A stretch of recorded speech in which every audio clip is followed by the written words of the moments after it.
الفقرة الجاية طالما بنتكلم على مصر والمصريين، قصيدة شعرية هيقدمها لينا الطالب فهد حميد، وهو من الشعراء أصحاب المراكز على مستوى وزارة التعليم العالي. هيقدم لنا قصيدة خير أجناد الأرض. السلام عليكم. بيتا من بيوت الشعر أشدو، أرحب بالقريب وبالبعيد، لجمهور الحضور أقول أهلا، فلقياكم تمثل يوم عيدي.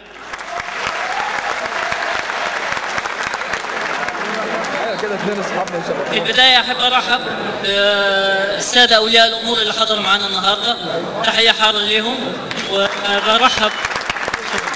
برحب أيضا بإدارة المعهد وبشكرهم على المجهود الرائع اللي بذلوه النهاردة على إحياء حفل اليوم.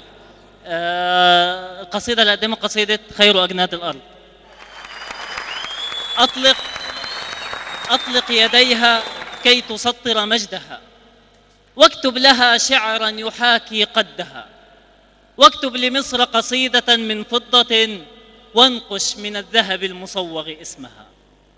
نادت لنا الدور الأبية فاجمعوا يا خير جند الله في تحريرها، فأضأت بعد غروب الشمس مشكاتي، ومضيت فيها كي أحرر أرضها.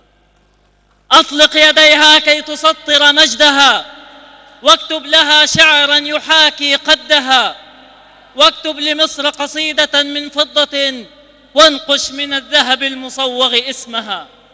نادت لنا الدور الأبية فاجمعوا يا خير جند الله في تحريرها، فأضأت بعد غروب الشمس مشكاتي، ومضيت فيها كي أحرر أرضها. هبوا إلي رجالها ونساءها، هبوا إلي رجالها ونساءها، وكأن مشكاتي تلملم ضوءها. دمعت من السبع العجاف عيونها، دمعت من السبع العجاف عيونها، وسنجتني ألفا سمان لعينها.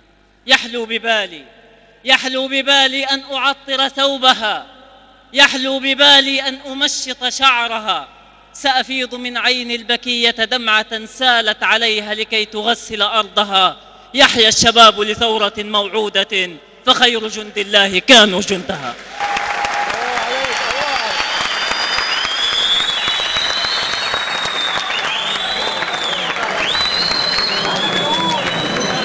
شكرا للطالب فهد حميد. الفقرة